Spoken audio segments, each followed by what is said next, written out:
It didn't start with a headline. It started with a power deal. On July 2, 2025, a Quebec aluminum plant announced a $1.5 billion expansion backed by a long-term energy contract from Hydro Quebec. The media called it a green investment, but the timing told a different story. Just hours earlier, President Donald Trump had pledged to double tariffs on steel and aluminum, up to 50%, during a rally in Pennsylvania. By morning, aluminum markets had gone into a tailspin. U.S. premiums surged 54%, breaking records. And within 48 hours, Ottawa responded, not with a speech, but with infrastructure. Canada's aluminum industry, long tethered to U.S. automakers and aerospace giants, began rerouting. Over 3 million tons were suddenly prepared for export, not to Detroit, but to Rotterdam, Tokyo, and Seoul. What looked like a routine investment was actually a full-blown trade pivot, not announced, but executed. And Washington barely saw it coming. While U.S. plants braced for supply shocks, Canadian producers locked in contracts at pre-tariff prices. No confrontation, no headlines, just movement. Because when one country imposes friction, the other builds flow. And that's how Canada made its first real break. Not with protest, but with precision. The U.S. called it protectionism. Canada turned it into opportunity. And the global market? It followed the aluminum. Welcome to Geo Capitalist, where we decode global wealth, one power shift at a time. So today we're going beneath the surface to unpack why Canada dumped the U.S. for EU and Asia and how this deal can change everything. So subscribe to the channel and let's get into it. When Washington announced the tariff hike, it wasn't the first time. But this time, Canada didn't just react, it recalibrated. On June 5, 2025, U.S. aluminum tariffs jumped to 50%, catching many by surprise. Almost immediately, premiums soared to $1,325 per ton. For a sector where margins live and die by cents, it was a seismic shock. Canadian officials called it illegal and unjustified, but the real response came from Industry Minister Melanie Joly, who convened an emergency task force before the markets even closed. Ottawa wasn't interested in headline retaliation. It launched a layered counter-strategy: financial relief for smelters, tariff-matching quotas for non-FTA partners, and a $10 billion stabilization fund for export-heavy manufacturers. But beneath the official language, something deeper was underway. Canadian exporters were told to redirect flows, not to patch the U.S. gap, but to bypass it entirely. By mid-June, Brussels had already initiated side deal negotiations. Tokyo followed days later.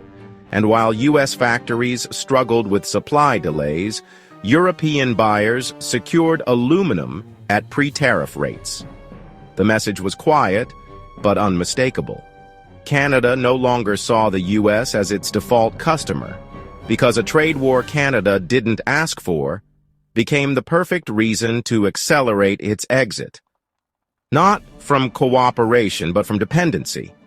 And the more Washington squeezed, the more Ottawa moved, not away in protest, but forward in purpose.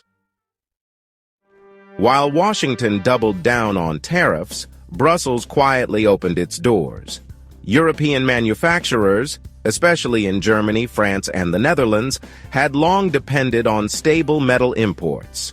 And with U.S. protectionism spiking prices, the EU found a strategic partner in Canada. By late June 2025, negotiators in Brussels began updating procurement contracts to secure aluminum from Quebec, before the new tariffs could distort global pricing even further. The math worked. Canadian aluminum, powered by Hydro Quebec's low-cost, renewable energy, already met the EU's carbon compliance thresholds.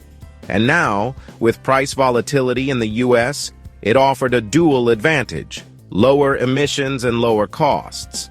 The deal wasn't televised, but it was transformative. European automakers began rerouting supply chains. Aerospace firms pre-ordered Canadian stock in bulk. And in just a matter of weeks, nearly 20% of Canada's aluminum exports were redirected to EU buyers. It wasn't just a pivot, it was a reorientation. Ottawa, for its part, offered stability, fixed-term contracts, carbon credit options, and expedited rail-to-port logistics via Saguenay. It made the choice even easier.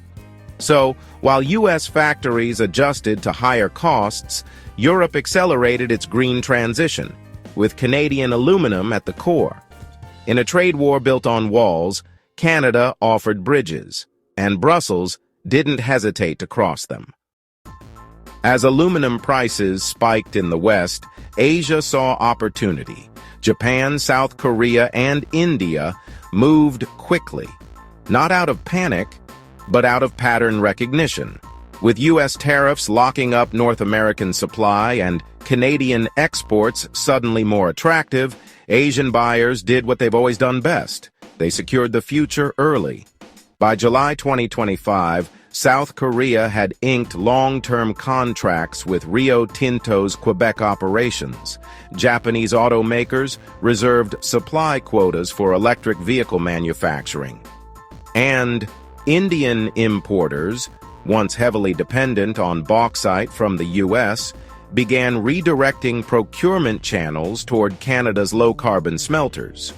The appeal wasn't just price, it was stability. Hydro Quebec's renewable energy grid meant predictable output. New rail infrastructure near Saguenay connected smelters directly to deep-water ports. And the aluminum itself? It came with green certification, a growing requirement for Asia's clean tech build-out. Backed by trade frameworks like CPTPP and regional partnerships, Canadian firms now had a fast lane into markets that once took years to access. In Montreal's trading floors, it was called the second shift. A quiet move eastward while Washington argued westward. And across Tokyo, Seoul, and Mumbai, the strategy was clear. Skip the U.S. drama and deal directly with Canada.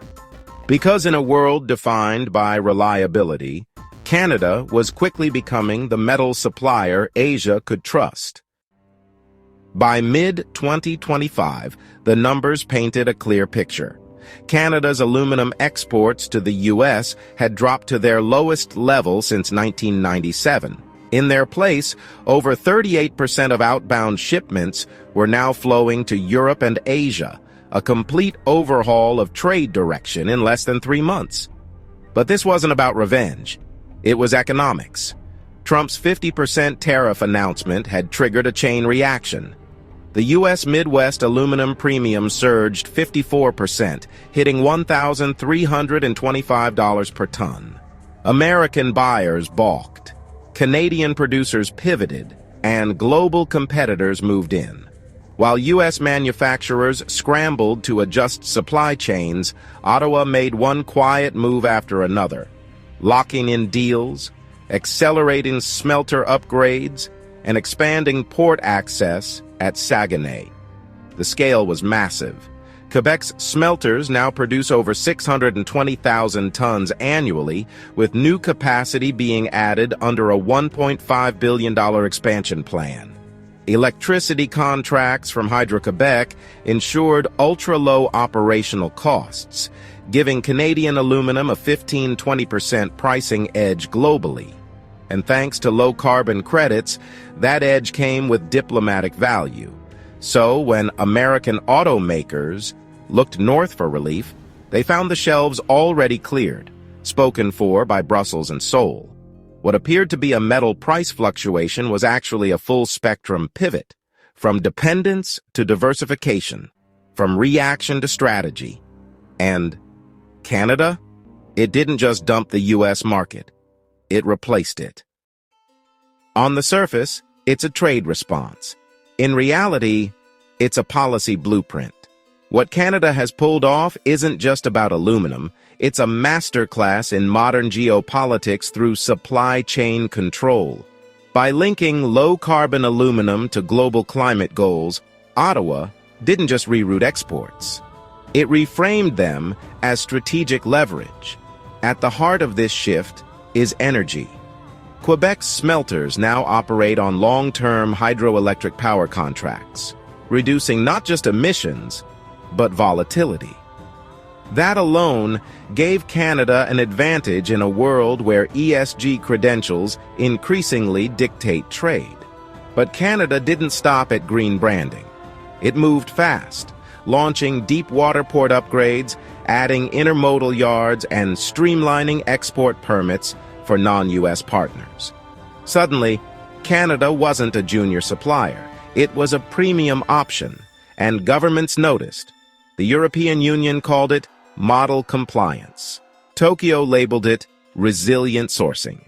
In private meetings, Asian infrastructure funds began modeling long-term procurement plans around Canadian reliability. What's shifting is more than market share. It's power dynamics. The U.S. tried to impose leverage through tariffs. Canada countered with infrastructure. And in the process, it showed how a resource-rich economy can pivot from reaction to preemption. Because when the cost of protectionism is innovation, the real winner is the one who stays agile. By late July 2025, the U.S. aluminum industry found itself in a paradox. It had imposed tariffs to protect domestic supply chains, and instead, it triggered their erosion. With over 44% of America's aluminum imports previously coming from Canada, the sudden rupture left manufacturers scrambling. And Ottawa?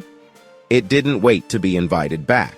Instead of negotiating exemptions or pleading for diplomacy, Canada rewired its system. Reciprocal procurement rules were activated. Tariff rate quotas were imposed on non-FTA imports. And Canadian producers, armed with new capital and new clients, no longer saw the U.S. as essential. In fact, it had become optional. Back in Washington, the realization hit hard. Automakers now had two choices: pay inflated premiums or reconfigure complex global routes, both leading to delays, higher prices, and shrinking margins. Meanwhile, European buyers were already months into secure contracts. Asian firms had priority shipment lanes out of Saguenay, and the U.S., it was watching from the sidelines, not by accident, but by design. This wasn't about punishing America, it was about insulating Canada. And for the first time in decades, Ottawa proved it could build a trade future that didn't rely on its southern neighbor. Because in a multipolar world, the real vulnerability isn't losing control. It's assuming you'll always have it. Canada didn't hold press conferences. It didn't wave flags. It didn't posture. Instead, it executed. Fast, clean, and with strategic depth. By August 2025, aluminum wasn't just one of Canada's top exports. It was a geopolitical instrument. With tariffs pushing American manufacturers into a corner, Canada transformed smelters into leverage, infrastructure into diplomacy, and clean energy into soft power. It didn't stop with metals. EV battery plants in Ontario received new foreign investment. Aerospace firms in Quebec signed international research pacts. Ports were expanded, rail links reinforced, and across Montreal's boardrooms the phrase post-American trade shifted from theory to operating strategy. Even energy markets noticed. With Canada producing more aluminum from hydropower, oil demand across U.S. industrial corridors dipped, triggering ripple effects in regional forecasts. Analysts called it a coincidence. But the timing spoke louder. This wasn't a retaliation, it was a redesign. As new trade partnerships lock in through 2026, Canada is no longer just participating in global markets, it's shaping them. Europe sees it as a trusted low-carbon supplier. Asia views it as a stable, scalable partner. And the US? It's still recalibrating. Because Canada didn't need to outshout anyone. It just had to outmaneuver. And this aluminum realignment might be the opening move in something much larger. If you thought this was just about aluminum, think again.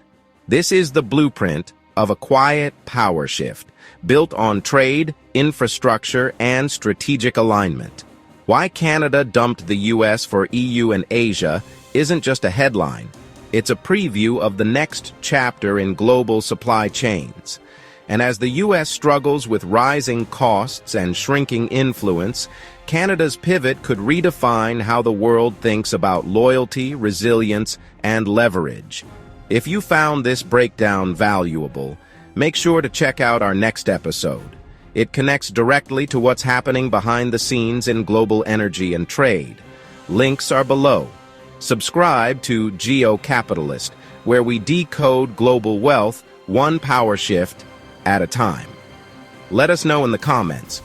Was this a smart economic pivot by Canada or a risky geopolitical gamble?